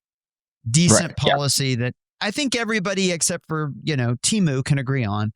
And like, let's do those things, right? Like, I think that there's an 80-20 rule where it's like, there's going to be some differences of opinions, but you can get some intelligent reform here without trying too hard. You can get some super majorities of consensus. And my big message, I was on a call where it was several of us talking to some of the economic advisors in the White House. And my big thing was like, just the thing that would infuriate me is if this is a half measure. You're asking the business community to go through a lot of disruption and a lot of pain. If you're going to do this, you better go all the way and actually do reform. So like you've got to address some of these other issues that have been big issues for us in terms of competitive dynamics. And it seems like that's what's being looked at. Yeah. E-packet, Section 321, non-resident importer. You reform those three things, consumer looks a lot different than it did a year ago. Yeah. And I just want to point out that subsidies are just a wealth transfer. Like that is like, I don't know why we don't talk about, people are so against the term like wealth inequality, right? And like we saw the left trying to smooth out incomes. Subsidies are the same fucking thing. You're taking money from other people and giving it to somebody else. Quick break from the pod. We are talking Northbeam and their new release of Clicks and Views Enhanced. If you're like us and you use Northbeam as your source of truth, amazing. If you don't, you should check them out. But if you are on the platform, they are now putting out a views enhanced model for attribution. I think this is a pretty big shift in the platform. I'm pretty excited for it. If you have run anything that is very impression or view based, so like TikTok, YouTube, television, these platforms have been notoriously difficult to track in Northbeam and anywhere else. It drives companies like ours nuts. I'm very stoked for this release from Northbeam. They are now taking like click data, which is your source of truth, and they are layering on impression data and doing whatever black magic Northbeam does to give you a better view into the performance of your ads. I love this. I can't wait to check it out. I think everybody else should too. But now I'm going to like, in the favor of nuance, you should try not to see the world through your bias. Mm-hmm. And here's something that's going to make people very mad. Why the fuck shouldn't Chinese factories just make brands and sell it? They're cutting out you, the brand, as a middleman. And look, this is bad for me. I don't want fucking Chinese factories knocking me off, but you cut out retailers, right? By going direct to the consumer with Facebook ads. But if you're still just placing orders off the shelf in China, like, why shouldn't they sell to Americans? Like, why, what value do you create? I'm with you, Sean. I think they should. I think we should have a market where if a Chinese factory wants to create an American brand and they're willing to, follow the rules, like, and they dominate, like, good on them. Like, I am here for competition. The world is better with competition. You just have to make sure that they're not going to outcompete an American brand simply because when they import their goods, they're declaring them at 1/5 of the value and not paying the tariff. And that's the whole thing, is like you've got some asymmetry here from, if I live in America and I can be thrown in an American prison if I don't do this thing, and this other person just spun up an entity, and if they don't do that thing, then they just close the entity and spin up another entity, then that's the thing that we can't have happen. Right. And I 100% agree on that. Matt, I just want to clarify one thing, but I do want fair trade. So I want to be able to open up my brand in China without having to go through a Chinese. That's where I wanted to go. Yeah. Because like I think that's where I get stuck, guys. I love the idea of global trade, but two ways. Well, and here's, and like, let's just say what it is. China is not an open market. They're not an open market. And this is the other piece of this, is they're like, why aren't you, this is so unfair. Why are you not open and free? And then you're like, hey, is Facebook in China? I'm sorry. Oh, and what about all the IP that you've stolen from every company that's ever been there? It's so the thing that's really infuriating sometimes is when somebody's hypocritical. When somebody's like, I cannot believe this is so American, this is bad, blah, blah, blah. And you're like, you're literally, I mean, like during COVID, there was a period where, another time where Trump's kind of crazy antics came out. But there was this period where they were like, okay, nobody from China can come to the US. This is like March of 2020, right? You can't come to the US if you've been in China because you could have this infectious disease. And immediately the Chinese ambassador is like, this is so terrible that, you're not allowing people, like, this is against all of these, ideas and morality. And then you know what China did? They closed their country for 3 years. Yeah. Outsiders. Well, dude, and this is one of the things, because we all agree there's so much hypocrisy there. It's very difficult to sell your products into China. You have to put up so much money in bond. You have to have fucking local people. But then we're trying to call that out as Americans. We're trying to change all of these things by going through a lot of pain ourselves. And our allies that we just spent $300 billion defending in Europe want to talk about how fucking bad we are. And that's why I'm like, look, I want to abandon Europe as a continent. I don't care anymore. It's like, we risk US dollars and US lives, and we share intelligence information all the fucking time. And then we try to get like a two-way street going with the two biggest fucking trade partners of all time. And we get called, assholes and hypocritical and whatever. It's like, fuck it. Fuck abandon Europe, dude. And that's what I don't want to abandon Canada. I would like Canada to be on this journey with us, right? But it's like, we are trying to change something that is obviously fucked up. And we are willing to go through a lot of economic pain. And the American people, like this is the other thing. We're the business community. So we see a very narrow slice of it, and we see what people are complaining about. Trump is still very popular. People don't care about the tariffs and shit. They still think he's funny. So like the American people want to go down this journey at least for a little bit longer. We'll see if they regret it. I mean, if the shelves start getting empty and people start losing jobs, I think it changes, because in America there's one truism, which is like we elect our presidents based on the economy. And so if the economy goes south, your approval will go south in a hurry. But in general, I think you're right, Sean. He's got a little bit of oxygen left and a little bit of rope to swing with before he hangs himself on it.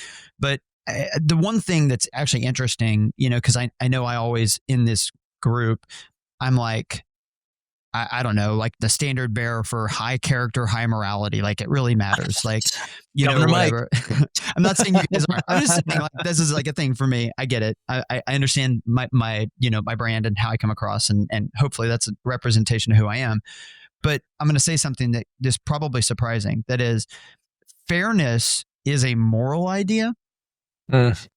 And what is fair? And it's like, well, you can get 1,000 different definitions based on where you're situated. And so I think when it comes to trade agreements, I think it's just what can you negotiate? I think the idea of fairness is kind of a non sequitur, that like this idea that any trade agreement is fair requires that there's a shared view of the moral universe when it comes to economic transactions that I just don't think exists. Is it fair or unfair that non-resident importer status exists in the United States? I don't even know that I want to think about it in terms of that. It's just there's trade-offs that come with doing it, not doing it. And that so from that perspective, like, hey, when you're negotiating, I think I kind of try and stay away from this kind of moral play of like, oh, that's a good deal or a bad deal, or that's right or wrong. And I think it makes sense that the United States is like, hey, we've done a lot to help these countries for a long time, and we expect to be treated differently, or we expect more from you. And all these countries are saying like, well, this is unfair, and it's like, I don't know. I just don't know that idea really holds water because it's so subjective. Yeah, I think, I guess the outsider perspective on this, again, I can't speak for the rest of the world, but like the Canadian perspective is like, I thought we actually had a pretty good thing going. Like Trump, you negotiated the current agreement in your last term. So I think where we're actually, I would say, so number one, Sean, real quick, I agree. I think that the US at a military and defense level is wholly unbalanced. Like the US, the rest of the world needs to step up and actually pay some bills. Like I'm in that camp, right? Like we shouldn't just all depend on America to be the police for the planet. Let's put that aside though. I actually think the problem is just the rhetoric, guys. I think it's the approach, and I think people just feel like, wait, what? Why are you just showing up? It's like you go and you hang out with your friends all the time. Like imagine, Sean, the next time you see Connor, he just punches you in the dick for no reason.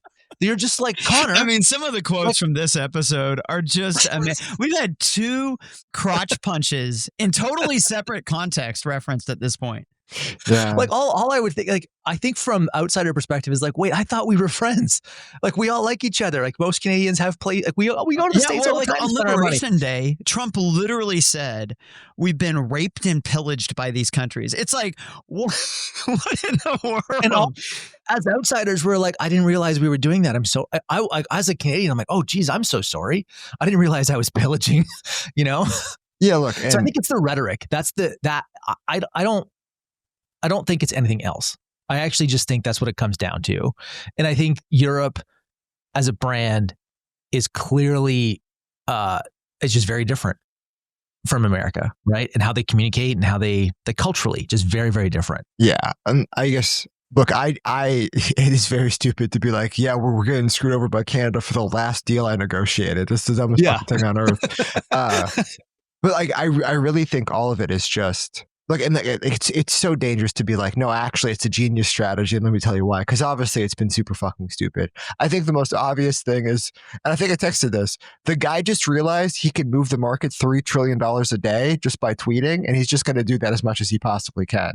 Because talk about like, I mean, it's a known fact Putin is the wealthiest person on earth. Like he probably, he controls $1 trillion worth of GDP, right? So he's the richest guy.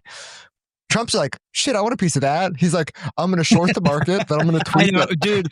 Trump is like in this category of people where you could tell me almost any story and I'd be like, I don't know if that's true, but it could be true. And then like, if you told me that Trump was just day trading this thing, that his plan was, I'm going to knock out the national debt and make myself a trillionaire by day trading volatility that I create, I'd be like, I really don't think that's true, but it's not a 0% chance. It's a non-zero chance. Yeah, look, this is obviously super fucking bad. It's been stupid. The rollout sucked. Like, we have friends laying off Americans. Like, we have friends moving factories to Mexico because then they can import shit from China. It's like, this is retarded. Like, we should just call it what it is. This is the dumbest fucking strategy ever. But then it's like, you go back to this like morality question. It's like, well, could you have voted for Kamala right, knowing that they didn't put her through a primary? It's like, that's a stolen election. Like so it's like, should I ruin the country because I won't make a moral, sacrifice? And that's like, it's incredibly nuanced and incredibly complicated. It's very hard to actually make heads or tails of it. I honestly think the best thing to do is, again, we are the business community. So like that's a great point, Sean. Best thing to do right now is just like have a set of principles that you can go back to and just operate from, and try to ignore all of it. Like I mostly get my news from our chats. Yeah. I stay off Twitter. The chat groups have been absolute fire. I hope everybody listening to this, I hope you have at least a couple of good chat groups because it's been A+ content for the last month in all the 96% of it can never be public, but like it's amazing. Yeah, I can never run for public office simply because of the chat groups. But absolutely. And so we have a friend who is a European conglomerate or owned by a public European company, and he's freaking out. He's like, this is like, he's pointing out like all of these horrible things that are happening, and like I just like I hate to be the guy either defending the policies or like, I mean, I'm just trying to be as nuanced as possible. I'm like, bro, America doesn't care. It's like, I'm like, we are feeling it today because we are going through it today. We are like, it's never happened before that tariffs have gone from 0% to 100% to 50% to 180%. This is really unprecedented. Like, I'm like, we talk about this, like tariff velocity and like volatility in the tariff market literally has never existed. This is a whole new level of vol we're dealing with, right? But talk to your Uber driver, or talk to someone who works at Chipotle, or fucking talk to someone who works in the stock, or maybe on the stock market. But all these examples, they don't give a fuck. Like, because no one's paid tariffs yet. Like the first trucks are being unloaded. We're still 30 or 45 days away from things really hitting the fan. And I think, to your point, Sean, like my experience talking to people is I've been like, this is dominating. The other night, my wife, I woke up in the morning, she was like, you were talking about tariffs in your sleep all night. She's like, I don't even know what you were talking about. I just kept hearing you say tariff. But like when I'm talking to people, they're like, yeah, Trump's being crazy, and I'm like, yeah. And then when I start to talk about it with them, I realize like they don't understand the gravity. But then I talk to Walmart, and I understand, and they're like, hey, we already know that we're going to have empty shelves here, here, and here, and we're 15 days in. And I'm like, people are going to learn. They're going to learn pretty quickly. And it's kind of like the COVID thing that it's just, I think in some ways it's what's super interesting about this. The supply chain is going to be very broken, very, very broken. That's already a given. And the extent of how broken it gets, we're going to find out. But every additional day that we go on, it's just going to be worse. And to your point, Sean, the average person does not feel that, has not seen that.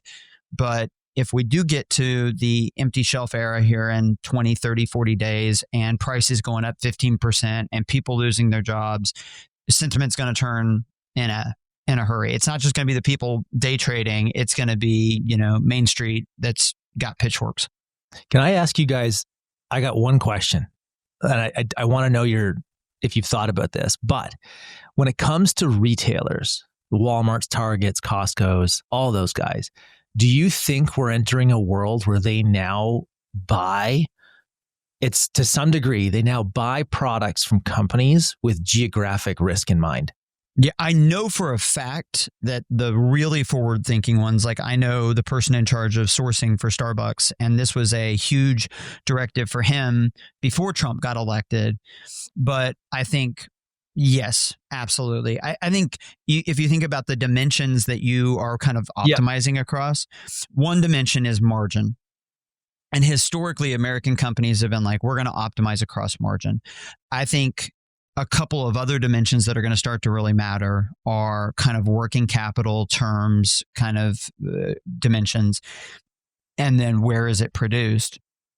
Because, apart from something crazy, Doug McMillon at Walmart knows I've got 4 more years of Trump.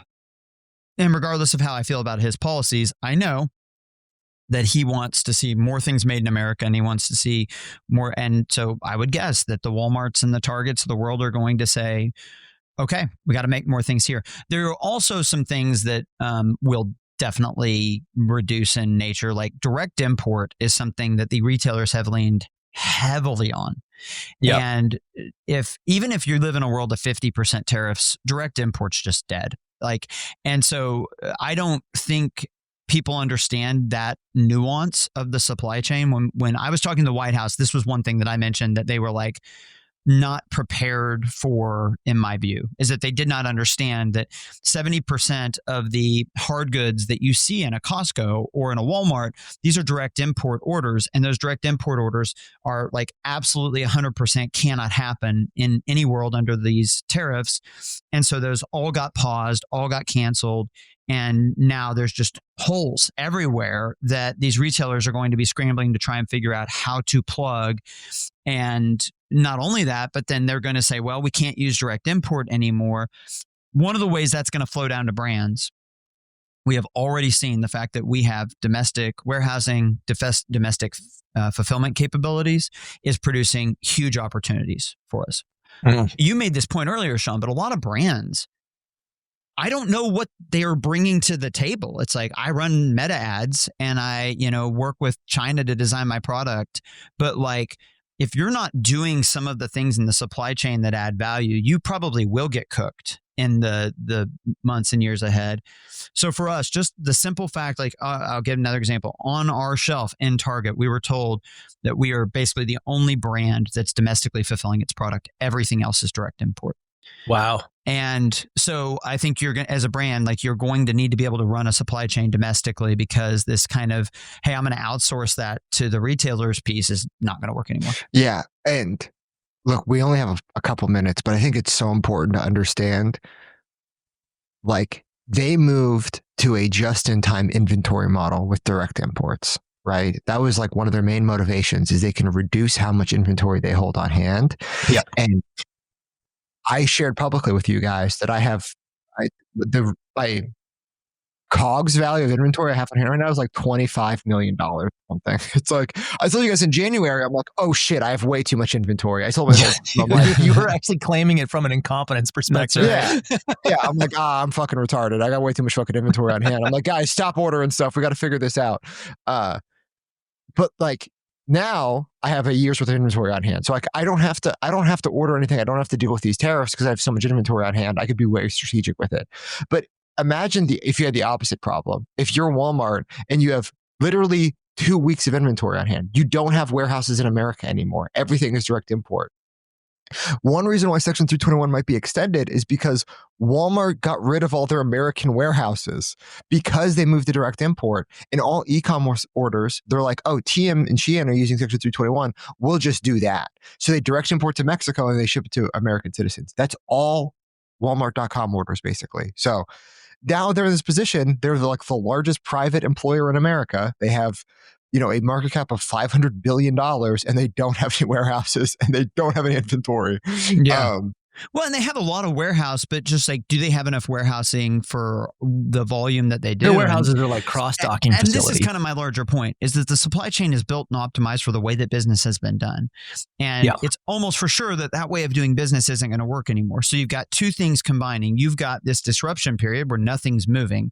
And for example, if Trump put a pause on Chinese tariffs or took them to 10%, right? If he did that today, can you imagine the cluster that would happen over in China as everybody tried to ship their containers? There would literally be like 15 weeks worth of shipping that people would try and slam into 1 week and nothing would move. Container prices would be $50,000 a container. Yeah, exactly. It's like, it's total gridlock. And so that's coming, that will happen at some point. But then there's this other piece, and that's the thing I think we're talking about, which is like just nothing structured for the world that we're talking about, where now India goes plus 50% and China goes negative 20% and Walmart has to carry 50% more inventory. Like none of that stuff is built. And so if that's really the world that we're going to live in, there's going to be a ton of disruption between here and getting a smooth supply chain in that world. Yeah, it seems that we're going to a place where we're still going to have global trade. We're still going to have global manufacturing, but the value stack is going to shift. Like, where is there value in the supply chain? And then brands need to think about like where can you actually go and place yourself, and how do you operate so that you actually still have value? I think that's actually a great call out, Mike. Yeah. So Michael Saylor, when asked why MicroStrategy is worth $80 billion or to 100% more than the Bitcoin I had, and he's like, well, I sell volatility. He's like, there's a market for volatility. Like if it goes up or if it goes down, there's a market for volatility. So we are just seeing that principle to the extreme. It's like every day there's more volatility. And volatility, I guess, as a kind of an end cap on this, great operators make a lot of money in volatility because the uncertainty creates tons of opportunity. And just as kind of an end cap on this episode, because we've already gone long, my business on paper does not make any sense. This will be the best period ever for my business. Those are both true. And they're true because the surface area for me to negotiate deals, for me to reimagine the business, for me to take advantage of opportunities is the largest it's ever been, because everything's getting unsettled and reset right now. And so I think at some point you have to, instead of feeling sorry for yourself, you have to say like, this is opportunity. It's an opportunity for me to grow as a leader. It's an opportunity for me to take advantage of the chaos. And I'd encourage everybody listening to this, there are going to be fortunes made based on this disruption. So go find your opportunity. I'll send you guys my memo that I got a board meeting this week. I'll send that to you because I think Mike echoes that. I'll give you some details. I think that's the pod. Should we wrap? Absolutely. Hell yeah. All right. Well, you made it to the end. You are now a true friend of the operators. Some other friends of the operators: Northbeam, Fulfill, Postscript, Ceres, Rich Panel. 5 softwares, 5 sponsors, 5 softwares I actually use and pay for, and I was using and pay for before they started paying us for the podcast. Thank you for sponsoring the podcast, all 5 of you guys. Thank you for making it to the end. Thanks for being here. Talk to you later.